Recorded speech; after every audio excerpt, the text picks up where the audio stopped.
Hello dear students, सुप्रभात, good morning to all. जैसा कि आप सभी को पता है कि इस समय अगस्त मंथ चल रहा है और इस समय तक आपके पीए एग्ज़ाम हो चुके होते हैं, लेकिन इस बार अभी ऐसा कुछ भी नहीं है। लॉकडाउन चल रहा है और आप सभी अपने अपने घर में स्टडी कर रहे हैं। लेकिन कोई बात नहीं, आप लोग अपनी स्टडी जारी रखिए, हंसते रहिए, मुस्कुराते रहिए, स्वस्थ रहिए, घर पर रहिए और इसी तरह ऑनलाइन क्लासेस के द्वारा पढ़ाई करते रहिए और इसके अलावा हमारे द्वारा भी पढ़ते रहिए। और ये तो आप सभी को पता है कि समय लौटकर कभी नहीं आता, खासकर विद्यार्थियों के लिए ये समय बहुत ही महत्वपूर्ण है। तो आप सभी अपना अध्ययन जारी रखिए, रुकिए मत, चलते रहिए। आज हम आपके लिए लेकर आए हैं अध्याय 7, पतझड़ में टूटी पत्तियां, जिसे लिखा है रविंद्र केलेकर ने। छोटी छोटी 2 कहानियां हैं और इनका अर्थ काफ़ी विस्तृत है।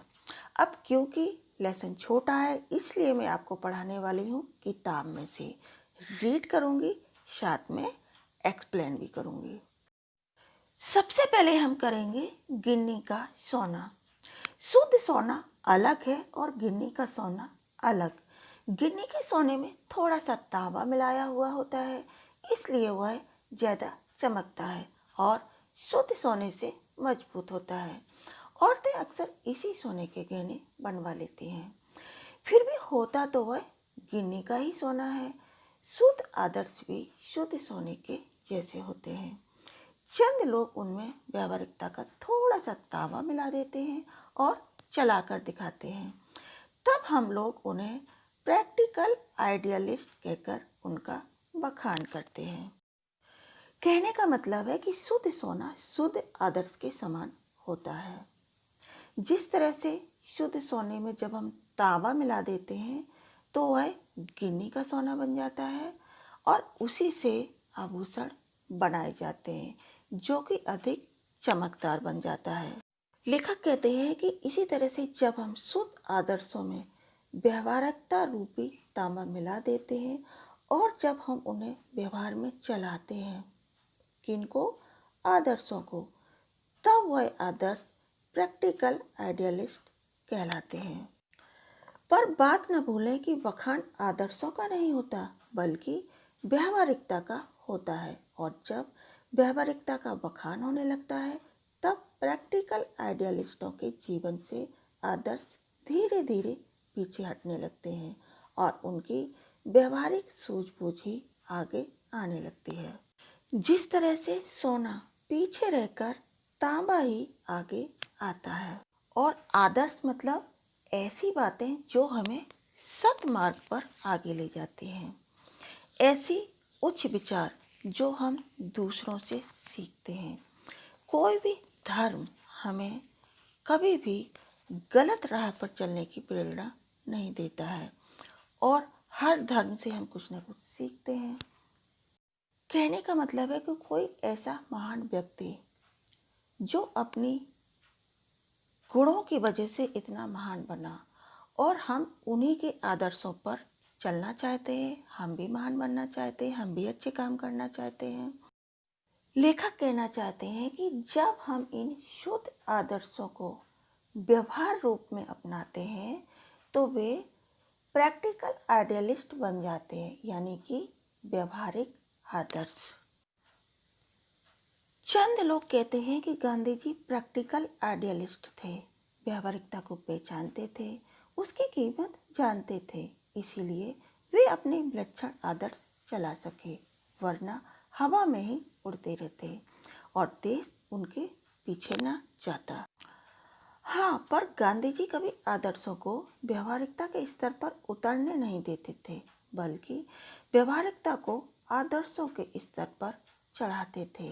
वे सोने में तांबा नहीं, बल्कि तांबे में सोना मिलाकर उसकी कीमत बढ़ाते थे, इसलिए सोना ही हमेशा आगे आता रहता था।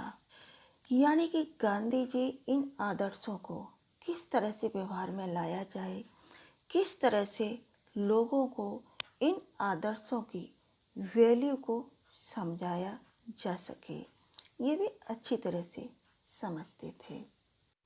और इसीलिए उन्होंने आदर्शों को व्यवहारिकता का विषय नहीं बनाया, बल्कि व्यवहारिकता को आदर्शों के स्तर पर चढ़ाया।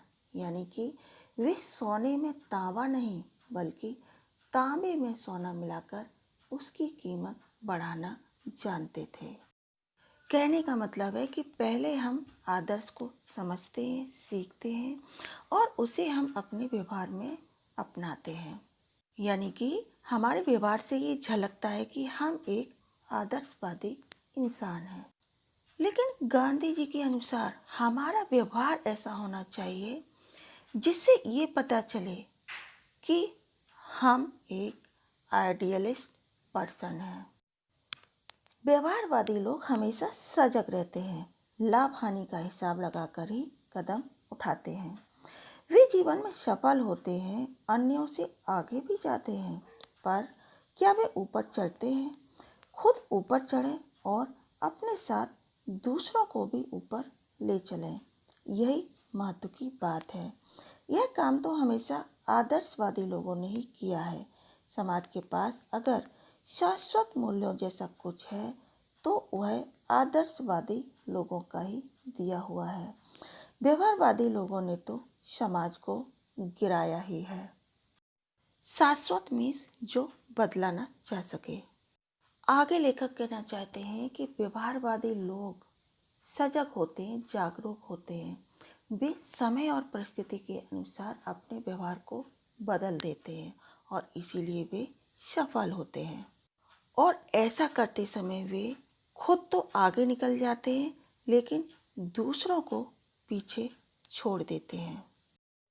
लेकिन आदर्श और आदर्शवादी लोग कभी नहीं बदलते और ऐसे लोग ही समाज को कुछ देते हैं। शाश्वत मूल्य जिनके पास होते हैं वे हमेशा आदर्शवादी कहलाते हैं, जो कि शुद्ध सोने के समान होते हैं। तो बच्चों, अब ये वीडियो यही समाप्त होता है। अगली वीडियो में हम करेंगे इसका अगला भाग, जैन की देन। Thanks for watching this video. शुक्रिया।